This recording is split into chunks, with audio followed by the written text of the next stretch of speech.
Zdravím vás všetkých. V dnešnom videonávode si ukážeme, ako pracovať s online nástrojom pre vytváranie projektov pre PLC automaty.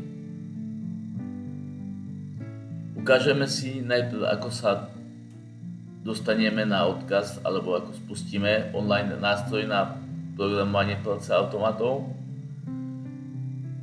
Neskôr si popíšeme dané prostredie online nástroja. V ďalšom kroku si vytvoríme prvý projekt, ktorý bude obsahovať štart až stop tlačidlo a motor. Podobný projekt, ako sme robili v TIA portále. No a nakoniec si to ešte shrnieme. Poďme na to. Najprv som vám vytvoril poznámky k PLC automatom na adrese plc.adamit.eu. Ak to napíšeme do webového prehľadača, zobrazí sa nám táto stránka. Na danej stránke odrolujeme a prídeme vlastne až na fotografiu PLC automatu od firmy Siemens série S7 1200. Ak klikneme na daný obrázok, dostávame sa do online nástroja pre programovanie a vytváranie projektov pre PLC automaty. No a teraz si vlastne popíšeme jedno celé prostredie. Hore na lište máme nástroje, tu je menu, potom je nástroj, teda panel nástrojov, toolbox, a nakoniec máme teda nástroje na teda posúvanie alebo teda posúvanie a editáciu daných komponentov, ktoré pridáme. Posledná ikonka nám umožňuje spustiť a simulovať dané zapojenie, daný projekt. Poďme si konkrétne podpísať jednotlivé ikonky v menu, čo vlastne tu máme šipka vľavo, krok späť, krok dopredu. Táto ikonka tretia zľava teda nám umožňuje natiahnuť štandardný projekt, ktorý tu nám vidíte. Môžeme si ho aj spustiť. Je to nejaký projekt, ktorý vlastne nám umožňuje na páse snímať jednotlivé teda výrobky, počet, ktorý prejde prvým senzorom a počet, ktorý prejde druhým senzorom. Po prejdení 15 výrobkov nám vlastne automat zastaví celý ten pás. Čiže poďme si to stlačiť tlačítkom Štart. Vidíme, že prešiel prvý výrobok, druhý výrobok, tu nám to aj vypisuje, že koľko výrobkov prešlo, ako teda total parts, a potom je aktuálny current parts, vlastne nám teda vypisuje hodnoty z toho posledného snímača na konci pásu. Vidíme, že pokiaľ dojdú výrobky, tak nám zasvieti žltá LED dioda tu na tomto paneli a teda žlté svetlo, a nám vlastne potom po dokončení po dokončení teda posúvu všetkých týchto výrobkov nám sa pás automaticky zastaví. To je vlastne v tejto schéme. To je ten štandardný projekt tu je vložený. Pokiaľ chceme vytvoriť si vlastný projekt, stačíme tretiu ikonku a dáme load.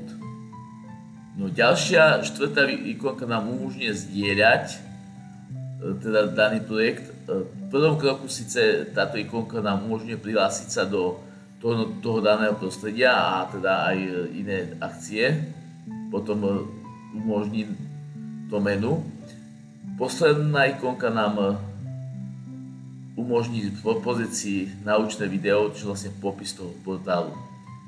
Poďme ďalej na panel nástrojov. Čo sú to nástroje, ktoré vlastne môžeme pridávať do tzv. LAD diagramu dole.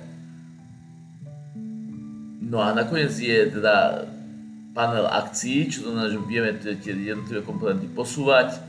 Ikonkou ceruzí vieme daný komponent editovať a posledná položka je tu teda položka Play, ktorou môžeme teda spustiť simuláciu daného projektu.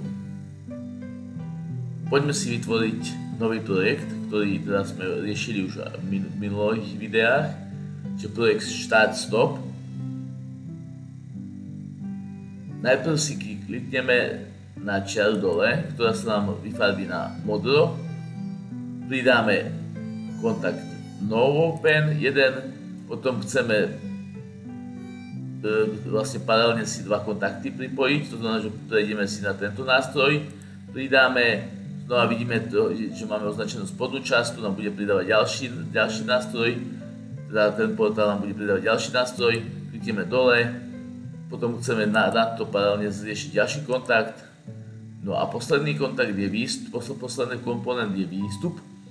V tomto portáli je troška inak teda znázornený, je to také, teda tento nástroj. V TIA portále máte to koliesko prerušené, troška iné, ale funkcia je totožná. Klikneme si tu na a vidíme, že tu teda tento nástroj vložilo tam, kde sme nechceli, potrebujeme to nakoniec posunúť, že vlastne jednotými šipkami vieme posúvať dané komponenty. Momentálne sme to teda dali tam, kde sme to teda sa nedá vybrať už iný, tak použijeme kôž, čiže vymažeme, klikneme na koniec a tu pridáme tento komponent. Zase sa nám posunul naľavo, šipkami, teda máme označený tento komponent ako aktívny, šipkami vieme posunúť daný komponent na koniec. No. Čiže to sme vytvorili teda základnú štruktúru toho diagramu.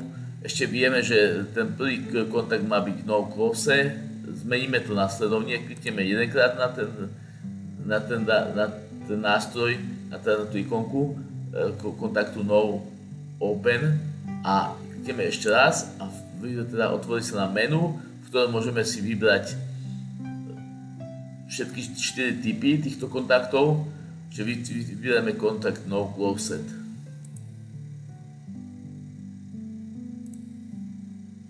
No, v ďalšom kroku si teda doplníme tagy k jednotlivým prvkom.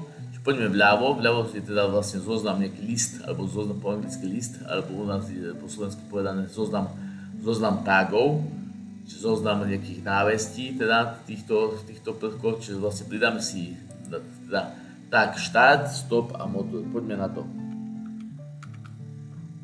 Dopíšeme do toho okienka napíšeme názov.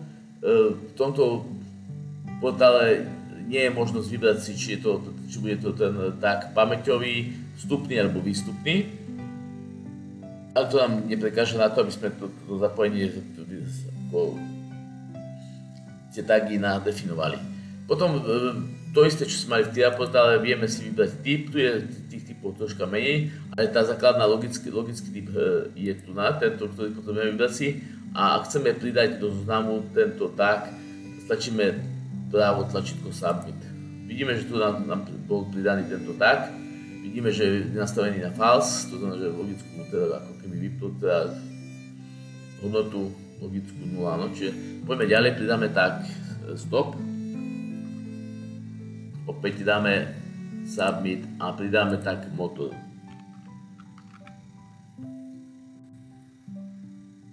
V ďalšom kroku tieto tagy aplikujeme na teda replikový diagram, tzv. LAD. Klikneme na Select, tu vyberieme teda tu vlastne túto tag Stop. Klikneme vedľa toho, že tag Stop sa nám aplikuje na prvý kontakt. Tu máme tag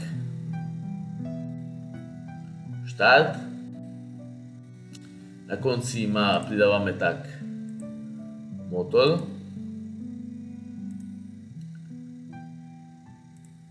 No a tu na dole je vlastne kontakt toho motora. Ak sa zapne motor, ten motor svojím kontaktom sa poistí sa teda bežanie toho motora aj po uvoľnení tlačítka Start. Takže vlastne tu prídeme aj ako kontakt motora, alebo teda môže byť tam použité nejaké relé, ktoré svojím kontaktom poistí to stále bežanie daného motora. Čiže kontakt motora, áno, tu je motor, to znamená, že kontakt motora. No, čiže máme celý projekt, teraz už len si daný projekt vyskúšať, či pracuje správne. Simulujeme teda po stlačení ikonky zeleného trojuholníčka vpravo, Start Simulation. Vidíme, že teda motor nám nebeží, teda ako spustíme motor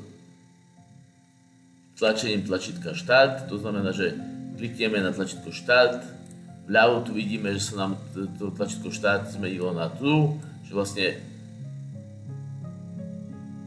vieme aj tu meniť, vlastne keď klikneme na daný stav True False.